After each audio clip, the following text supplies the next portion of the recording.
Salut à vous tous, bienvenue sur CC Info 91, la chaîne YouTube consacrée aux non-voyants. Aujourd'hui, Windows Media Player, commande de base, podcast présenté par mon collaborateur Pascal Cusson, mis en vidéo par moi-même. Aujourd'hui, Pascal nous présente donc ce lecteur pour écouter vos fichiers MP3, MP4 et d'autres formats aussi. Donc ceci peut vous intéresser pour les amis débutants et puis franchement pour un logiciel comme ça gratuit dans Windows, il fonctionne pas si mal que ça. Donc je vous laisse découvrir le logiciel grâce à Pascal. CC Info 91, tout l'info qu'il vous faut. Vidéo vous intéresse, merci de vous abonner à la chaîne, c'est super sympa de votre part. Et puis nous, ça nous fait plaisir avec Pascal. Et comme je le dis souvent, abonnez-vous. Ça vous aidera à recevoir des emails dans votre boîte directement de messagerie ou dessous, vous aurez des liens directs à cliquer pour arriver directement sur les vidéos. Puis face à YouTube, ça montre que la chaîne grandit. Donc merci de le faire. Je compte sur vous vraiment. Et puis maintenant, je vous laisse en compagnie de notre ami Pascal après le générique de José pour suivre ce mini cours sur le Media Player.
Bonjour chers amis, c'est encore une fois Pascal Cusson au micro de CC Info 91, la chaîne destinée aux malvoyants et aux non-voyants pour vous aider avec les bases de certains produits et logiciels adaptés ou adaptables pour les non-voyants. Aujourd'hui, nous allons vous parler de Windows Media Player. Ce logiciel est inclus dans tous les Windows, le Windows 10 inclus. Généralement, il est réglé par défaut pour écouter des MP3 ou des points wave ou des choses du genre. Tout ce qui est audio. Il peut aussi vous lire des fichiers .avi ou .mp4. Mais avec les fichiers en .mkv, parfois il y a des problèmes. Et c'est un autre programme qu'il faut utiliser, mais nous en parlerons une autre fois. Bon. Certains gens installent d'autres logiciels, mais moi j'aimerais parler de celui-là parce que vu qu'il est gratuit avec le Windows, et c'est pas tout le monde qui va investir des sous pour s'acheter des logiciels de lecture. Bon. Voilà. Donc, lorsque vous allez dans votre ordinateur, dans vos dossiers, vous sélectionnez un fichier, par exemple MP3, vous cliquez dessus, et Windows Media Player se déclenchera. Il vous commencera la lecture automatiquement. Mais par exemple, si vous voulez suspendre la lecture, vous faites CTRL P comme Patrick, et la lecture s'arrêtera. Si vous voulez reprendre la lecture, vous faites encore CTRL P comme Patrick pour la reprendre. Et lorsque vous en avez assez de lire, si votre fichier n'est pas terminé, vous faites CTRL P, et si vous voulez continuer à reprendre la lecture plus tard, il vous faudra cependant laisser la page de Windows Media Player ouverte. Parce que sinon, si vous la fermez avec Alt F4, eh bien, lorsque vous recliquerez sur ce fichier, il reprendra du début. Mais il y a un moyen de retrouver votre place dans ce fichier Donc, attends une minute, on y va.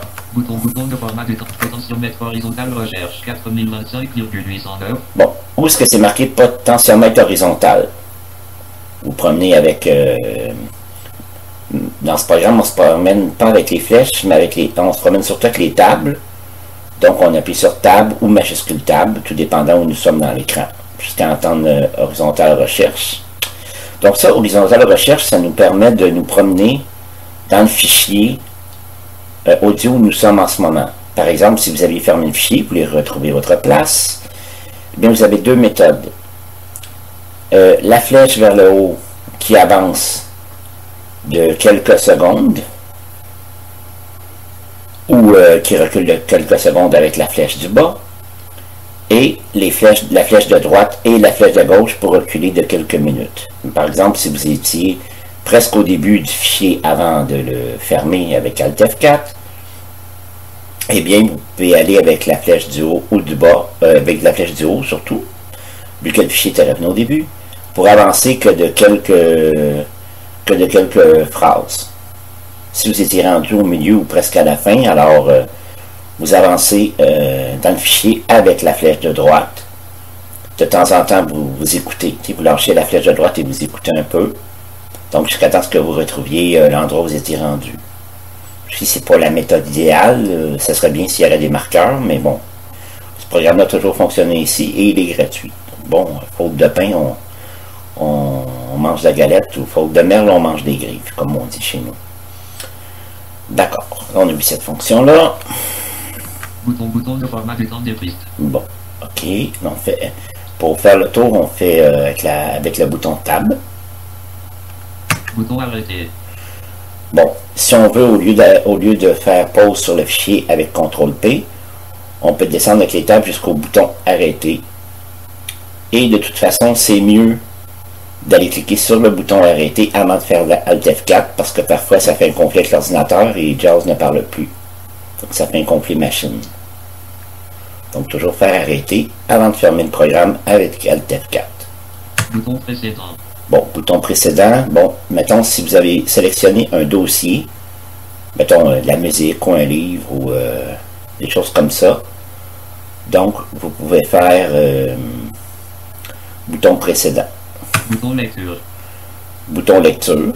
Bon, ça c'est pour reprendre la lecture, ou enclencher la lecture si le fichier, lorsque le VBAL ne s'est pas enclenché lui-même. Bouton suivant. Bon, bouton suivant, c'est pour aller dans le fichier suivant, si vous étiez dans un dossier de livre ou de musique. Bouton muet. Bon, bouton muet, ça équivaut à enlever à couper le son, mais l'inconvénient, c'est que le fichier, lui, va continuer à défiler. Donc, c'est pas un bouton très utile à servir. On est mieux de faire CTRL-P comme Patrick pour mettre sur pause, par exemple si le téléphone sonne ou quelqu'un sonne à la porte ou quelqu'un vient s'adresser à vous, bon, pour pas perdre votre lecture, le fil de votre lecture. Bouton volume. Bon, le bouton volume, donc ça, c'est pour les volumes de 0 à 100% avec les flèches défilantes, mettons haut et bas. Bouton basculer vers la bibliothèque. Bon. Lorsque vous êtes dans le dossier de musique, aussi, mettons vous écoutez de la musique au lieu d'écouter un livre, bon, vous êtes dans un dossier de musique, ce qui est très intéressant, c'est que si vous l'écoutez, par exemple, vous avez fait un dossier disco, un dossier country, un dossier rétro, bon, vous voulez écouter le dossier rétro, eh bien, il n'y a pas de problème, vous allez vous positionner sur le dossier, et vous allez faire le menu contextuel, qui est à droite de la flèche sur votre clavier. C'est le 1, à partir de l'espace, c'est le 1, 2. C'est le troisième bouton. En tout cas, sur mon clavier étendu à moi, c'est le troisième bouton. Donc, si vous faites menu contextuel et vous descendez jusqu'à lecture en restant sur le nom du dossier. Donc, là, il va partir, Windows Media Player va s'ouvrir et il va vous lire tout votre dossier de musique que vous avez sélectionné, mais il va les lire en ordre où elles sont numérotées dans votre dossier. Donc, pour une fois, ça peut être agréable, mais les autres fois que vous voulez réécouter votre country, eh bien, vous en avez marre de réécouter vos chansons dans le même ordre et vous voulez faire une sorte de jukebox. Bon, ben, il y a un bouton lorsque vous allez être mettons, lorsque vous allez lancer votre musique, il va toujours jouer la première. Mais ensuite, vous faites des tables jusqu'à trouver le bouton aléatoire. Donc, vous appuyez dessus avec la barre d'espacement. Et ainsi, lorsque la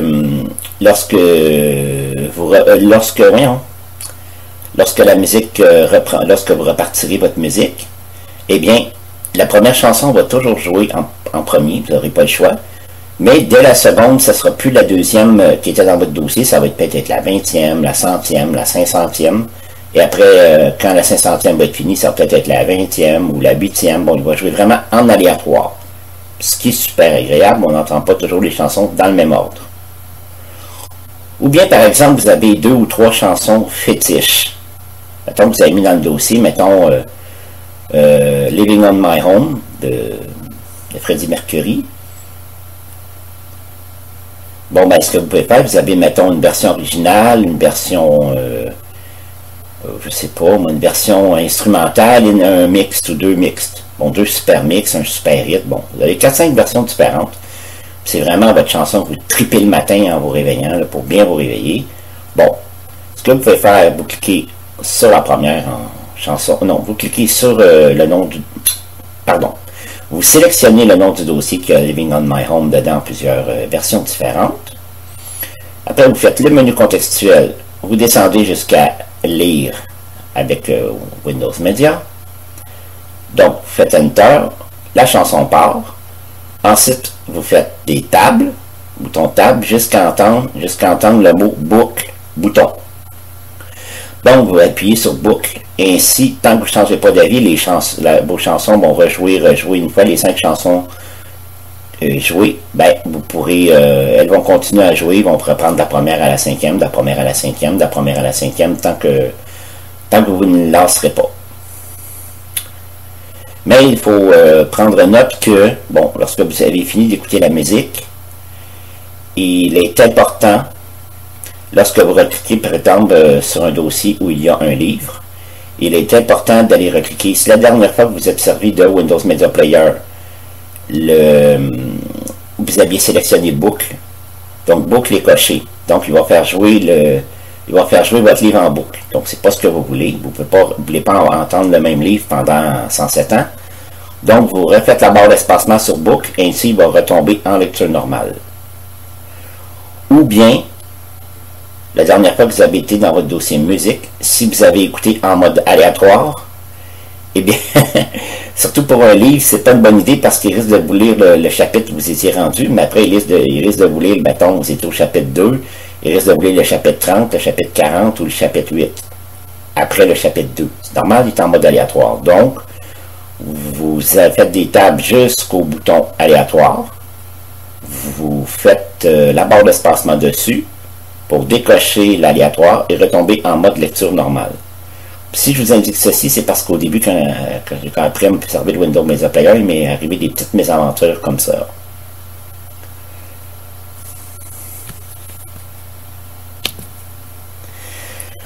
Nous allons maintenant faire un autre bouton table il nous amène à basculer vers la bibliothèque.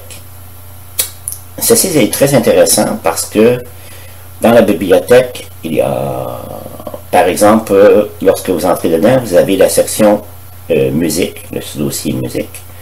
Donc, toutes les musiques que vous avez fait jouer dans Windows Media Player, donc vous pouvez soit toutes les sélectionner ou en sélectionner certaines pour vous faire ce qu'on appelle une playlist au format M3U. Je vous explique. Une playlist, c'est comme, comment dire, au lieu que plusieurs, mettons, chansons soient séparées dans un dossier, elles sont toutes collées l'une à l'autre et ça fait un fichier unique, qui est au format ce qu'on appelle le M3U. Mais rien n'empêche, lorsque vous lancez un M3U, de sauter avec les boutons précédents au suivant vers la chanson suivante, vers la chanson suivante ou précédente, il n'y a aucun problème. Ce qu'il y a bien du format M3U, c'est que c'est un format beaucoup plus léger Donc, vous pouvez le transmettre à des copains ou à des copines en un seul fichier, au lieu d'avoir à leur envoyer un paquet de fichiers différents. Et ça vous permet aussi à vous de faire une liste de vos chansons préférées et de la trimballer avec vous. Donc, parfait. Donc, pour faire cette liste, on fait Tab. Bibliothèque. Bouton enregistrer la liste. Là, il va dire Bibliothèque, bouton enregistrer la liste. Donc là, on clique là-dessus. On choisit le format qu'on veut, mais généralement, on prend M3U, .M3U. Et ensuite, on fait enregistrer la liste. Voilà, on vérifie avant. On fait que des tables encore avant d'enregistrer pour voir le dossier de destination où cette liste va être créée. Parce qu'ils veulent l'appeler playlist.m3u. Donc après, il faudra aller chercher playlist.m3u dans le dossier de destination pour la renommer selon votre bon plaisir. Mais laissez toujours le .m3u à la fin, je vous en prie, sinon le fichier va être corrompu. On va explorer un peu avec le bouton Tab pour voir ce qu'il y a là-dedans. Bouton option de liste. Bon, option de liste. Bouton note 1 étoile. Voilà, donc, on peut même donner des notes à nos listes. Mettons 1 étoile, 2 étoiles, 5 étoiles. Donc, c'est bien, ça peut inciter les gens à les lire. Mettons, si vous les mettez sur des sites de partage ou des choses du genre.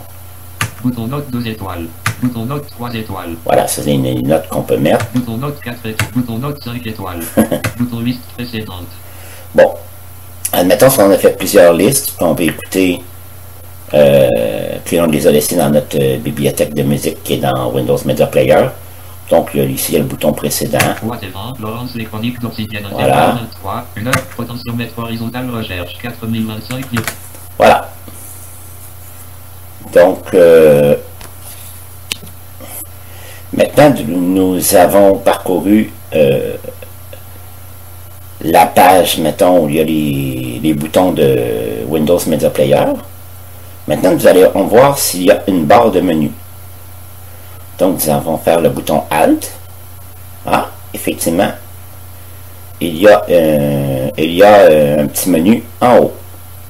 Donc, on rentre dans Fichier, on fait la flèche vers le bas et il va nous dire Ouvrir, contrôle plus haut. Ouvrir. Bon, ça c'est pour ouvrir un fichier que vous avez dans votre ordinateur, audio ou vidéo. Ouvrir une URL, contrôle plus haut. Ouvrir une URL, ça c'est intéressant. Parce que, mettons, vous allez sur Internet et vous trouvez, mettons, une radio Internet. Parce qu'il y en a vraiment plusieurs. Donc, quand vous écoutez une radio sur Internet, si vous voulez, vous faites Alt-D comme Dominique pour aller dans la barre d'adresse. Vous vous positionnez au début de l'adresse. Vous faites majuscule et le bouton End, ou le bouton fin, peut-être qu'il s'appelle sur votre clavier. Vous faites le CTRL-C pour copier.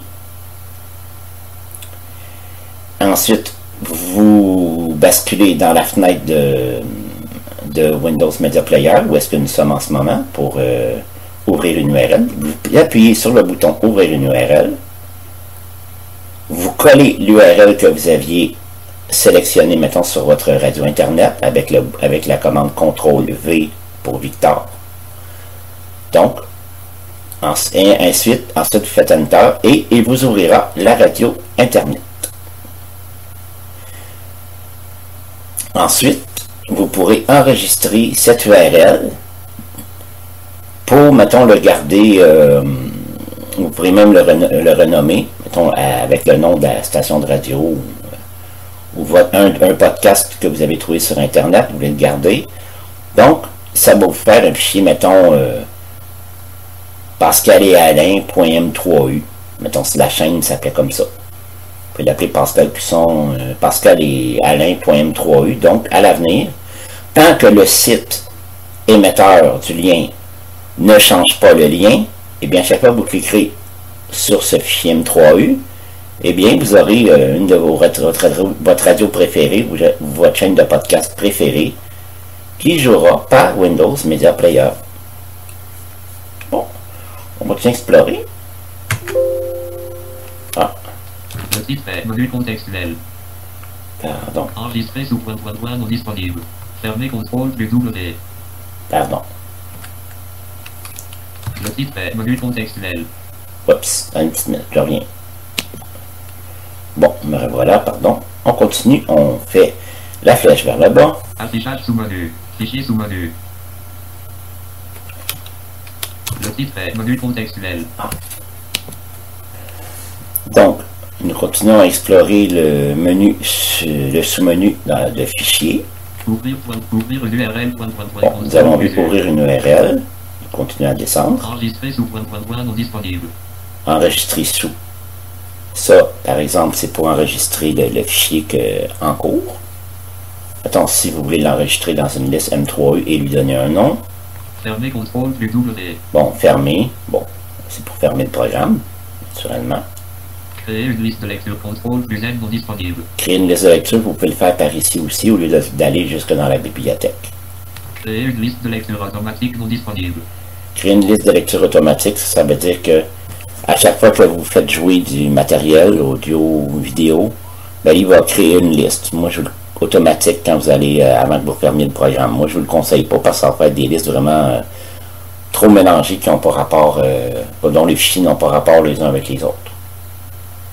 C'est préférable de le faire manuellement à chaque fois si on le désire. Enregistrer la liste lecture en cours non disponible. Bon, enregistrer la liste lecture en cours.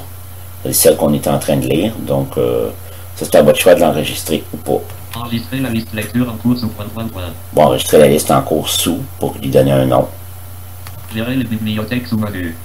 Gérer les bibliothèques.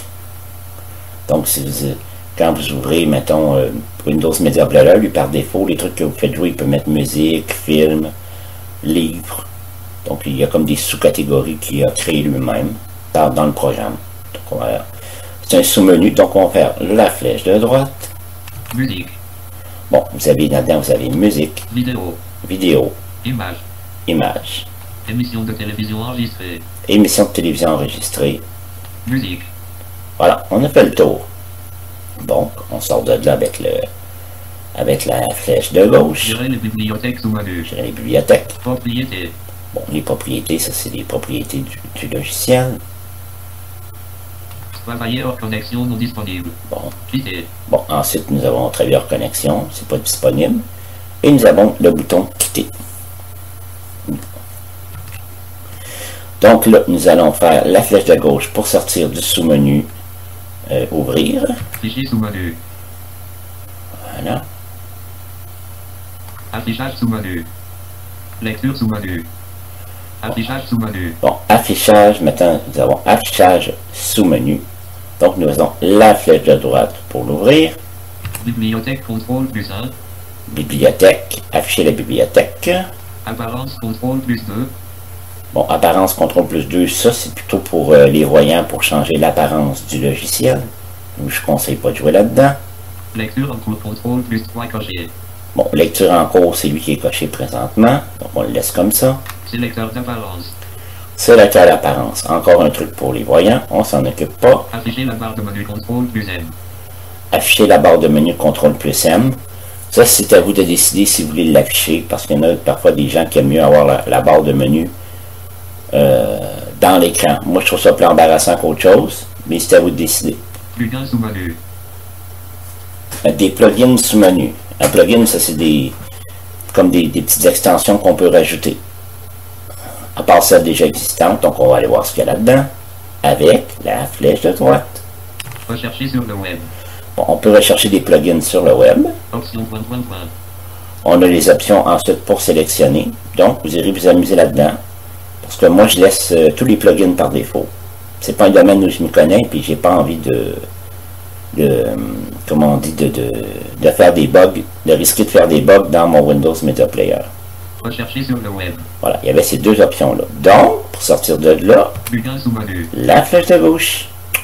Maintenant, on continue de descendre avec la flèche de droite, avec la flèche vers le bas. Amélioration sous menu. Il y a amélioration sous menu. On rentre dedans, flèche de droite. Fondu enchaîné et réglage automatique du volume. Voilà, fondu enchaîné et réglage du volume. Donc, ça, c'est plus des trucs de studio pour, mettons, lorsque vous voulez faire des mix. de chansons. Puis, mettons, vous voulez régler là, ça pour que, bon, à tel endroit d'une chanson, ça coupe, puis là, c'est l'autre chanson qui embarque progressivement. Bon. Égaliseur, fondu enchaîné, réglage automatique du volume. Voilà, là, vous allez faire Enter pour régler ça à votre goût. Vous allez vous éclater. Égaliseur graphique. Égaliseur, ou ce qu'on appelle ici Equalizer, en anglais. Donc, ça, c'est justement pour jouer avec les graves, les aigus, les arrière-plans avec le subwoofer, si vous avez un subwoofer. Je ne sais pas comment vous appelez ça en français. Ah, en français, c'est ça. Mais souvent, c'est une chaîne, c'est une enceinte que vous avez supplémentaire, que l'enceinte qui fait que vos sons sont plus graves et plus sourds. Mettons, si vous écoutez du rock ou du heavy metal ou des chants, de la musique alternative où il y a beaucoup de basses là-dedans, vous avez besoin du subwoofer. On continue à descendre. Paramètres de vitesse de lecture. Paramètres de vitesse de lecture. Donc, si vous voulez les régler, vous faites le bouton Enter là-dessus pour mettre plus vite ou plus lent. Mode silencieux. Bon, mode silencieux, aussi bien de ne pas s'en occuper. Effet SRS-WoW. Effet SRS-WoW. Je ne sais pas ce que ça mange en hiver. Pour ceux qui le savent, ils peuvent toujours écrire à mon frère par internet, Alain Leclerc, pour qu'il puisse m'envoyer la question. Et s'il faut, on fera d'autres podcasts pour Windows Media Player pour répondre aux petites questions comme ça que moi, honnêtement, je ne sais pas tout. Donc, vous pourrez m'aider là-dessus, ça sera bienvenu. Paramètres vidéo. Bon, paramètres vidéo. Ça, c'est pour aller régler vos paramètres vidéo pour, mettons, agrandir les images, les rapetisser ou, des choses du genre. Fondu enchaîné, réglage automatique du volume. Ah, on est revenu à fond d'enchaîner, réglage du volume. Donc là, on a fait le tour du menu. Donc, on refait à la flèche de gauche pour sortir de là. Amélioration sous menu. Amélioration sous menu, on vient de le voir. Donc, on continue à descendre avec la flèche du bas. Basculer vers un autre programme non disponible sous menu. Bon, basculer vers un autre programme. Bon, moi, je suppose que, mettons, vous avez Audacity. Mettons, vous pouvez, mettons, faire des réglages et ensuite peut-être les importer dans... Ensuite, rebasculer dans Windows Media Player, peut-être pour faire un agencement, que, mettons, que vous avez monté des vidéos, vous avez fait des fondus et tout et tout. Bon. Marqueur de fichier non disponible sous menu. Marqueur de fichier non disponible. Donc, un marqueur de fichier, c'est pour mettre une marque sur un fichier, comme un peu comme un signet. Choisir les colonnes, point, non disponible. Choisir les colonnes. Ça, je présume, c'est que quand vous avez plusieurs images et vous voulez les placer dans l'ordre que vous voulez qu'elles apparaissent. Plein écran alt, plus entrée. Bon, plein écran, ça c'est pour, mettons, si vous avez 2-3 programmes d'ouvert, puis vous voulez regarder une vidéo, mais c'est assez embêtant parce que la fenêtre de Windows Player en sonne est toute petite. Donc, vous appuyez là-dessus pour que seule la fenêtre du